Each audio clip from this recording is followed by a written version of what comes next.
だいぶいいシームレスヒール。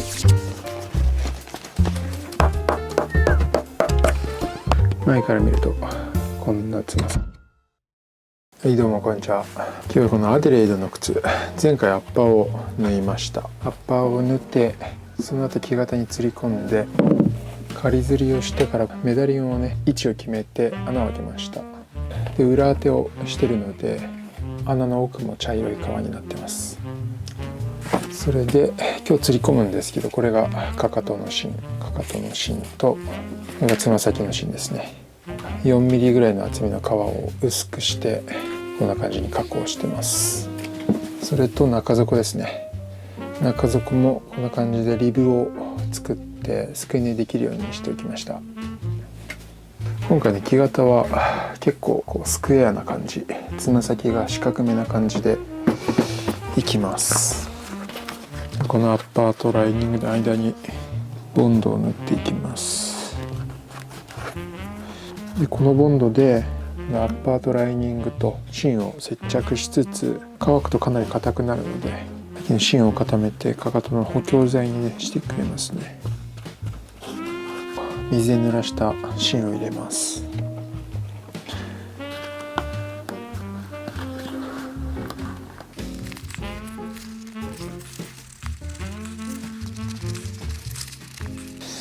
これでライニングと芯をこうね、シワがこんな感じに寄ってるので、これを伸ばしつつきれいにして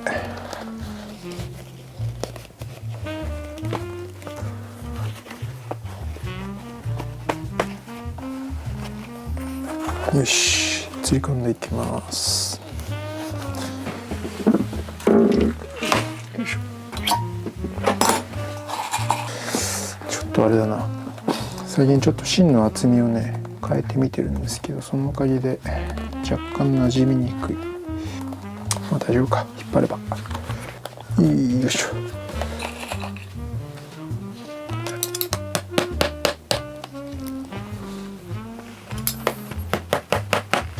だいたい位置が決まりました。なかなか良さげな感じしますね。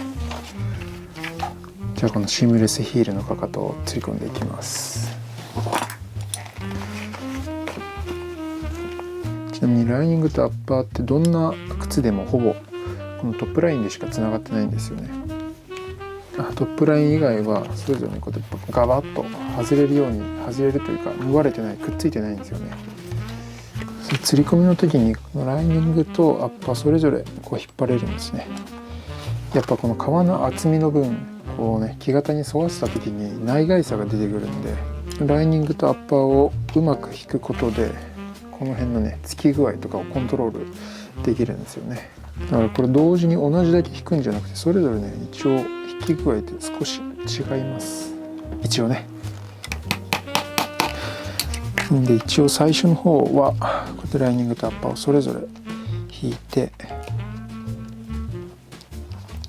感触を確かめながら吊り込んでいきます。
はい、こんな感じでかかと周りの吊り込みが一旦終わりました。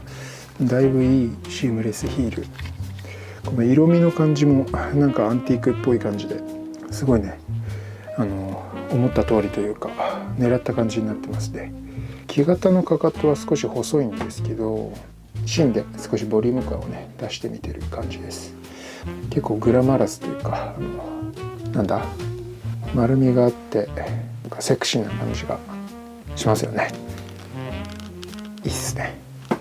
じゃあ次つま先のライニングいきますね。ここに糊を塗ったのでライニングを釣り込みます。よいしょ。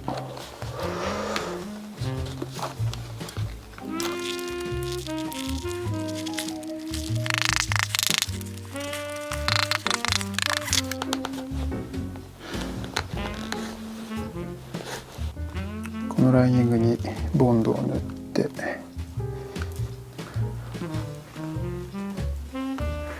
つま先の芯を入れます。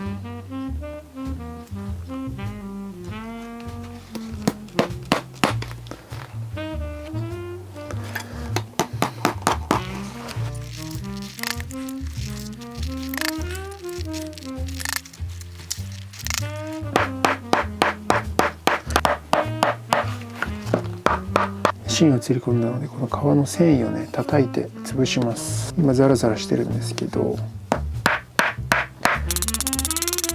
叩くとこんな風に繊維が詰まってちょっとつるっとしてくるんですよね。これで皮の繊維を締めて木型に沿わせます。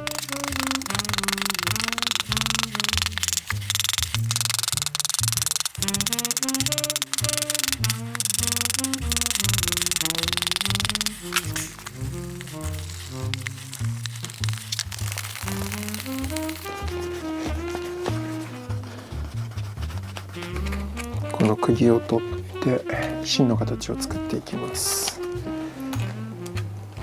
この木型結構ねつま先のエッジが立った木型でサイドのエッジですね。この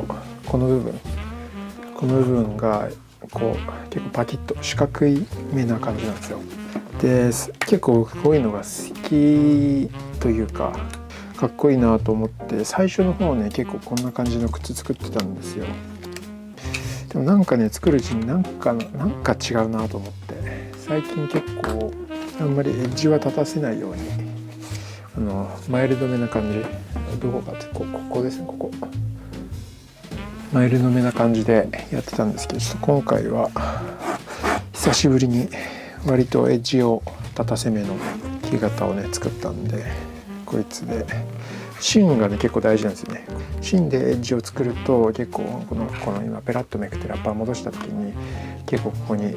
こう芯の形が出てくれるんで、この芯の成形がかなり大事です。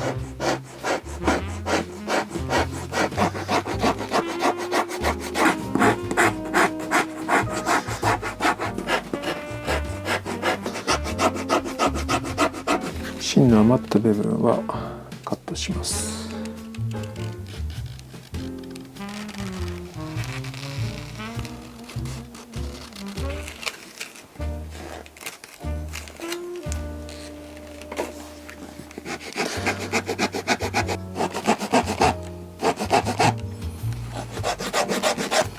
はい、こんな感じで芯ができました。エッジ立たせるといっても前はねもうちょいパキッとさせてたんです。なんかちょっとねやっぱり違う気がするので、この先端は結構やってるんですけど、この辺はエッジは作ってからこうちょっとね丸く落としてます。このアッパーを戻してどういう形が出てくるかってところですね。中底側はこんな風になってます。じゃあここにまたボンドを塗って最後つま先の釣り込みいきます。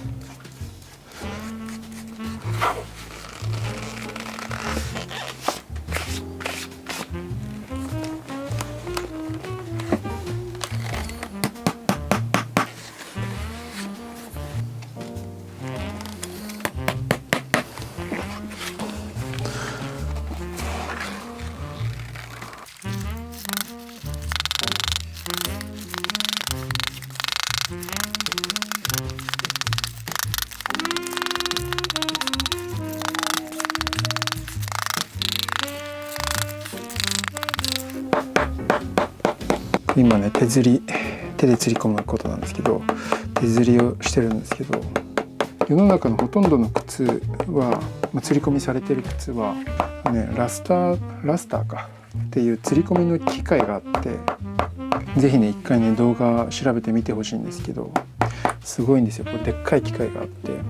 木型にアッパーかぶせてこうやって機械にセットすると、こう爪みたいなの挟むのがこういっぱいあって、そこにこうセットこう皮をね入れるとこうグッと挟んで、で機械がねこう皮、今これ1本ずつ釘打ってるのをこれをまとめて一気にグッとねやってくれるっていうね機械、すごいね、すごい機械があるんですよ。いや本当に考えた人天才だなと思うような機械なんですけど、そういうね釣り込み専用の機械を使って釣り込まれてますね、大体の靴は。やっぱり手で釣り込むとね時間がかかるんで、本当に手間がかかるってことでね、やっぱ手で釣り込むような靴はやっぱどうしてもね値段は高くなっちゃいますね。で手で釣り込む利点はね結構ありまして、デメリットはその時間がかかっちゃうってところなんですけど、手で釣り込むと細かい作業がいっぱいできるんで、結構ねえぐい木型なんだこう抑揚の激しい木型でも手でいろんな方向からグイグイと引っ張って木型に沿わせることができるんですよね。その靴の木型とかアッパーに合わせて引き具合をいかようにも変えられるっていうところと、よく叩くんですよ、手で釣り込むと。この釘を叩くこれじゃなくて、この皮をこのワニでも叩くし、このハンマーでめちゃめちゃ叩くんですよ。すると、芯とアッパーとライニングが木型にねより密着する、木型に沿うっていうところとか、あとねよく叩くと皮の表面の毛穴が潰れて光沢感が出てくるんですよね。表面がツルツルになればなるほど皮は輝くんで、やっぱりよく叩くのってこのつま先とかかとなんで、やっぱりこの手で釣り込んだ靴はしっかりこう叩いてあると、そんなにワックスをめちゃめちゃ乗せまくんなくても、もともと皮の状態でもう光り輝いてくれるっていう、それも皮によりますけど、そういうねメリットがあります。こういう僕の作ってる木型なんていうのは結構土まず部分とかもそうだし、こういうねエッジをバキッと出してたりとか、結構ね抑揚のある木型なので、これやっぱりなかなか機械だと難しいんじゃないでしょうか。ちょっとね使ったことがないんで分かんないですけど、あとはね機械と手をこうミックスさせてやってるようなメーカーみたいなのもありますね。